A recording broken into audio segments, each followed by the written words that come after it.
Bine v-am găsit, bine v-am regăsit, dragilor din Zodia Leu, oriunde v-ați afla. Bine ați venit tuturor pe canalul meu, Tarot Flor de Loto. Eu sunt Nina, pentru cei care nu mă cunosc și ca de fiecare dată mă bucur să vă am alături, atât pe dragii mei abonați, cum de asemenea și pe toți cei care poate sunteți pentru prima oară aici pe canal. Azi vei face lectura generală pentru următoarea perioadă din luna lui octombrie, mai precis perioada cuprinsă între 13 și 19 octombrie inclusiv, așa că toți cei care aveți Soarele, Luna, Venus, Ascendentul sau oricare alt aspect astral important pentru voi din harta voastră natală, dar care are legătură cu Zodia Leu, această lectură este de asemenea și pentru voi. Ca de fiecare dată vă readuc aminte, este totuși o lectură generală, așa că vă rog să luați decât acele mesaje care vor rezona cu voi, restul lăsați-le să zboare în univers, pentru că sigur sunt pentru alte energii care într-o mai mică sau mai mare măsură au legătură cu Zodia Leu. Și haideți să începem această lectură cu acest oracol Lenormand și să punem întrebarea esențială: ce este important de știut sau ce situație importantă pentru voi apare în această perioadă cuprinsă între 13-19 octombrie? Care este situația importantă pentru dragii mei din Leu în această perioadă de 13-19 octombrie? Să vedem.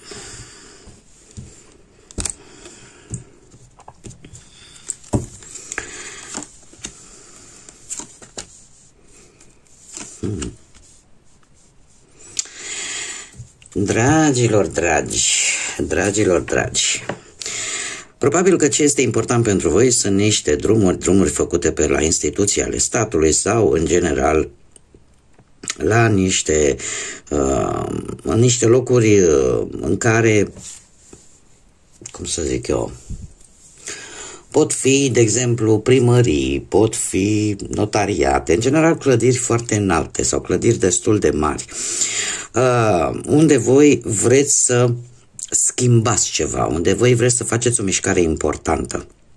Lucrul ăsta vă poate aduce mici stări de stres, mici nervi puși un pic încordați. E posibil ca unii dintre voi să aveți ceva probleme de sănătate și atunci să fiți nevoiți să mergeți poate chiar la în clădiri medicale, da, cum ar fi spitale, policlinici, da, să aveți ceva mici probleme de sănătate.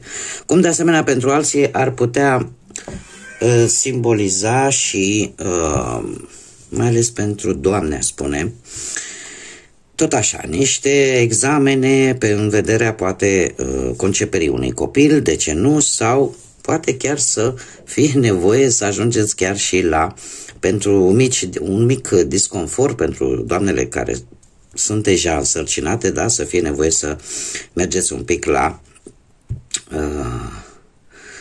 clădirile astea ospitalicești, da, care se ocupă de sănătate în general. Dar, așa, ca și o concluzie, e vorba de niște mișcări, niște drumuri, ar putea fi și o perioadă de tranziție care vă cam pune nervii pe tocător așa, vis-a-vis de anumite documente pe care voi trebuie să le faceți, ceva ce ține de guvernul țării în care voi vă aflați, sau pur și simplu puteți simți o stare de nu știu, de a vă elibera un pic de zgomotul din jurul vostru, care vă tot dă de stresul cotidian și, nu știu, să încercați să stați un pic mai retrași, un pic în solitudine, spune, să faceți ceva oarecum, să faceți o schimbare, pentru că există ceva care vă cam stresează. Mergem mai departe, haideți să vedem ce ne spune și tarotul. Ce vine pentru dragii mei din Leu în săptămâna 13-19 octombrie, atât pe plan profesional, financiar sau sentimental. Așa în mare trebuie să vă spun că lucrurile nu sunt foarte grave, decât că e ceva care vă vă supără.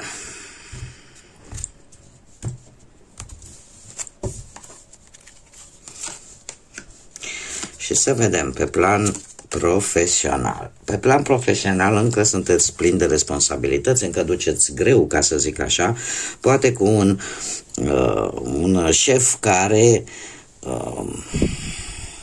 are un comportament așa care vă cam deranjează. Că e șef, că e coleg, că e asociat. De ce? Pentru că probabil nu prea pune preț așa pe problemele voastre personale, poate nu vă înțelege că pe lângă servici mai există și alte lucruri de care ne lovim cu toții. Alții poate sunteți în situația în care, tocmai datorită, sau mai bine zis din cauza acestei supraîncărcări de responsabilități și a tot efortul pe care voi îl depuneți pentru a ieși cumva în evidență, sunteți un pic cu gândul să schimbați jobul. Dacă nu, putem vorbi de și de ideea că gândul vostru trebuie să fie unul cât mai rațional, mai ales pentru cei care aveți poate și un ascendent într-o zodie de aer, pentru că am zodie de aer aici, Gemeni, Balanță, Vărsător. Voi sunteți destul de rațional, destul de logici și vă gândiți și cântăriți tare bine cam cum să procedați din punctul ăsta de vedere profesional, ca lucrurile să meargă cumva și înspre binele vostru. Ce mă intrigă faptul că avem un 4 de spade, un 4 de spade care îmi vorbește de două lucruri esențiale. Unul vorbește grijă cu sănătatea voastră, dragilor, pentru că toată această supraîncărcare pe care o faceți la locul de muncă, în afacerea voastră, tot acest consum de energie vă poate epuiza și chiar vă veți simți foarte obosiți către sfârșitul acestei perioade și veți simți pur și simplu nevoia de odihnă. Acum, la propriu, putem vorbi și de situația în care să aveți chiar ceva probleme de sănătate, mare atenție cu spatele în această perioadă. De asemenea, cum am mai spus, avem două variante, ori aceasta, cea care tocmai v-am comentat înainte, sau sunteți în faza în care nu trebuie să forțați lucrurile în ceea ce privește cariera voastră profesională, în ceea ce privește munca, nu trebuie să forțați lucrurile, trebuie să încercați un pic să aveți un pic de răbdare și eu aș spune o mai mare atenție, să o dați oarecum, haideți să o luăm așa să o împărțim în două, da, ca să nu vă încurc. Cei care aveți poate un ascendent într-o zodie de aer, așa cum am mai spus, Gemeni, Balanță, Vărsător, ar fi bine să vă controlați foarte bine emoțiile, să vă controlați foarte bine impulsivitatea, să rămâneți la fel de serioși, la fel de drepți, la fel de onești în fața celorlalți și să nu lăsați ca anumite sentimente să vă influențeze deciziile din punctul ăsta de vedere al muncii. Chiar dacă de multe ori e posibil să nu prea fiți plăcuți în cercul vostru profesional și asta pentru că vă impuneți oarecum punctul de vedere, cumva trebuie totuși să vă păstrați, ca să zic așa, partea aia dreaptă, da? Probabil că e o săptămână în care nu suportați încălcarea regulilor, mai ales cei care aveți în subordine și alți angajați sau pur și simplu vă coordonați propria afacere. Pentru toți ceilalți, această săptămână din punct de vedere profesional vine cu alegerea unei alte opinii, ascultarea unei alte opinii și nu neapărat a celor care sunt implicați în mod direct în jobul pe care voi îl faceți, iar nu știu, pentru cei care totuși se gândesc să caute un loc de muncă, ar trebui să căutați în locuri în care se cere respectarea regulilor, se cere cum să spun eu, seriozitate, se cere onestitate și eu aș mai zice că e posibil și pentru alții dintre voi ca chiar o persoană de genul acesta, Nu știu dacă are sau nu legătură cu zodiile de aer, dar e posibil ca unii dintre voi să aveți șansa să vă ajute o persoană care de obicei este văzută ca un caracter rece, ca un caracter inflexibil, dar care paradoxal cumva vă și poate ajuta. Avem și această variantă. Mergem mai departe pe partea banilor.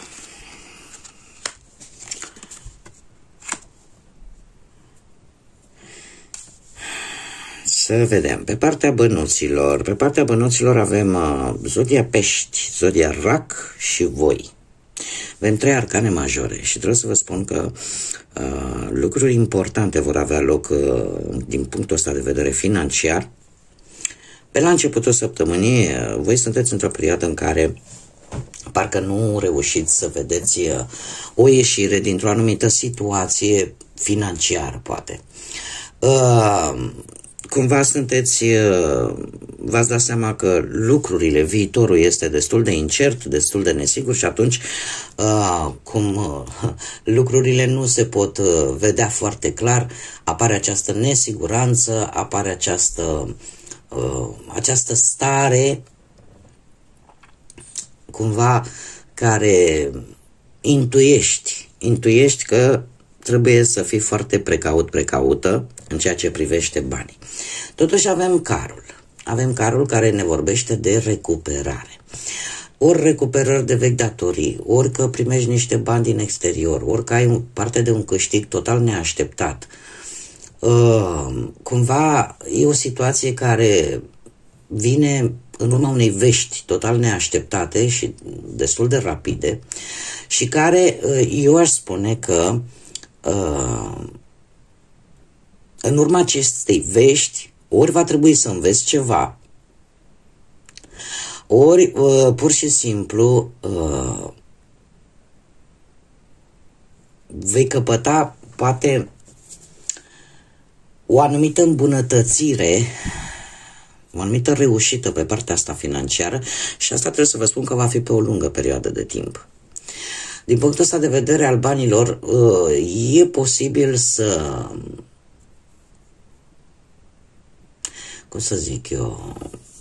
să fiți mult mai hotărâți în ceea ce privește o situație legată de bani și decizia voastră, hotărârea voastră va duce implicit la lucruri pozitive. Și la faptul că, așa cum am mai spus, vor veni sume de bani care vor veni destul de repede și care te vor face să te gândești că ceea ce părea imposibil până acum, dintr-o dată totul devine posibil pe partea asta a banilor. Adică acum e cea mai bună șansă de a obține ceea ce tu îți dorești. Nu știu acum dacă și hazardul, dacă norocul va avea ceva de văzut cu acest lucru, cert este că ieși cumva din această stare de neclaritate, de iluzie, de această stare de nesiguranță, da? Poate unii dintre voi așteaptă un răspuns, o comunicare, dar eu zic că această așteptare se va termina. Se va termina, cum am mai spus, în urma unei vești foarte rapide care vine către voi. Acum nu știu dacă aceste două zodii de apă, Rac sau Pești, au vreo legătură, dar cert este că se va finaliza cu acest soare minunat în care și voi vă regăsiți ca și zodie.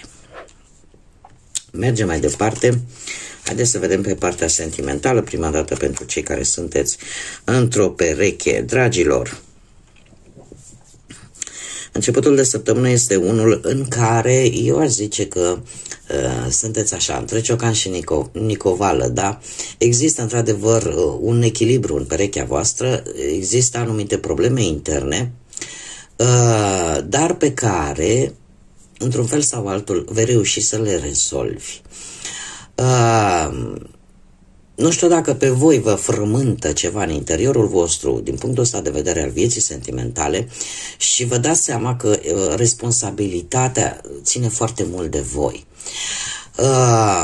Există, e adevărat, poate anumite lucruri care nu s-au spus, ceea ce creează o teamă de consecințe, dar veți acționa foarte logic, foarte rațional și asta vă va duce la acea nevoie de a avea o anumită înțelegere în relația voastră, lucruri care, desigur, va duce la acest 10 de cupe care ne vorbește de toate aceste gânduri negre care vor dispărea și îți vei da seama de fapt că nu ai de ce să te preocupi și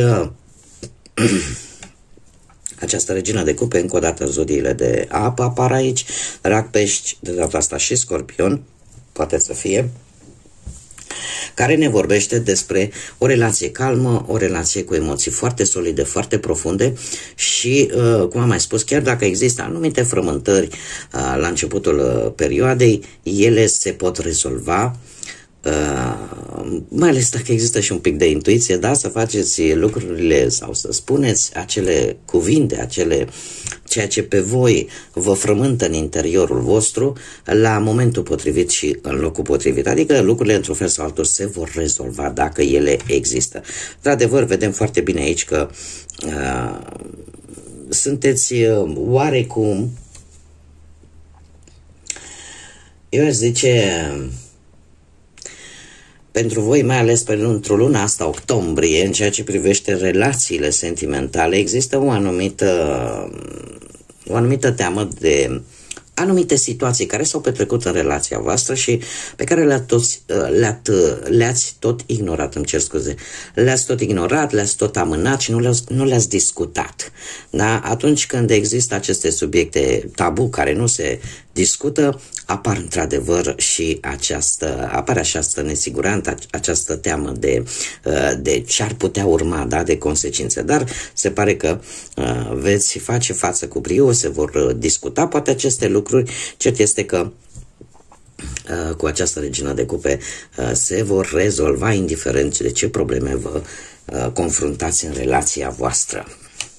Și va prima foarte mult partea asta a sentimentelor, a pasiunii și în general a factorilor importanți într-o relație. Mergem mai departe, cei care sunteți singurei, tocmai ce probabil ați trecut sau sunteți în mijlocul furtunii, ca să zic așa, cu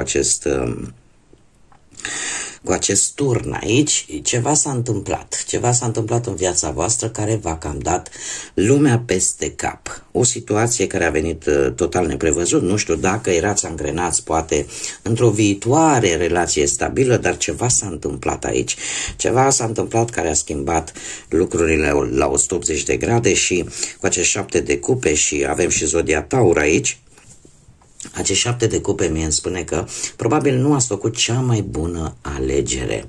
Nu a fost cea mai bună alegere și lucrurile voi nu le-ați văzut foarte clar.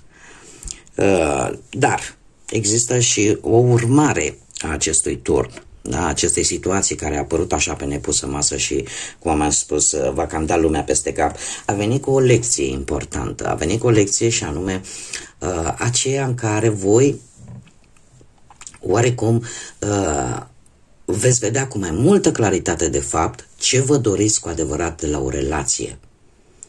Și veți vedea cu mai multă claritate că sunt anumite șanse, opțiuni în viața asta care sunt înșelătoare. Și că de multe ori trebuie să fiți foarte atenți la ce alegeți și că există într-adevăr și repercursiuni la deciziile pe care noi le luăm. Și mai ales pe partea asta a sentimentelor. Faptul că avem Marele Preot aici, asta îmi poate spune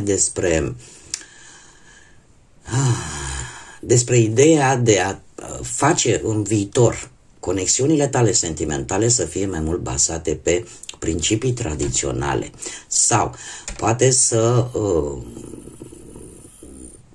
te implici într-un mod, cum să spun eu, cât mai corect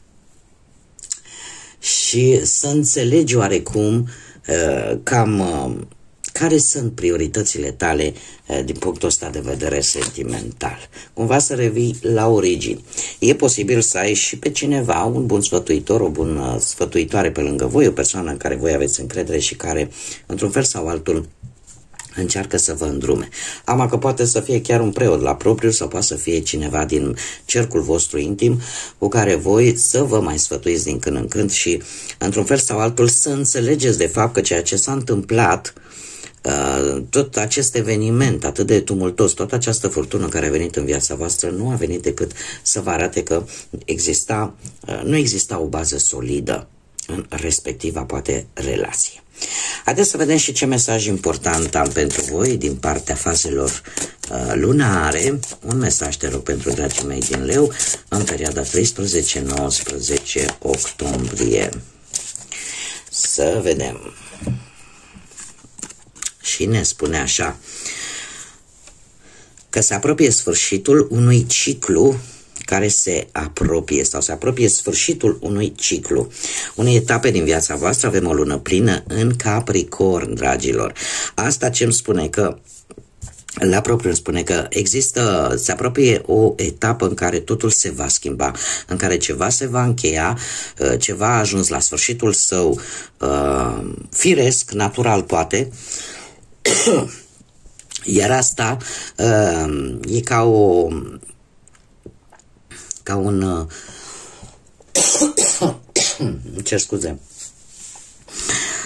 Asta e nu neapărat că nu o luați ca un avertisment, ci pur și simplu luați-o ca pe o înștiințare, da? Că ceva urmează să se termine, ceva a ajuns la sfârșitul său firesc.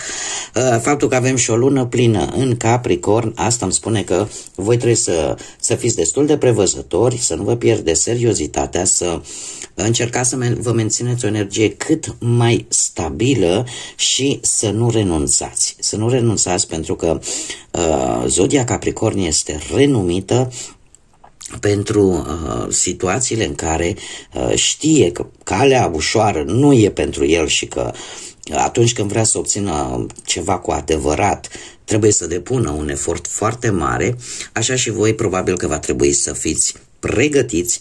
Luna plină are două aspecte foarte importante. Se spune că atunci când este lună plină trebuie să avem grijă ce ne dorim, pentru că e posibil să devină și realitate.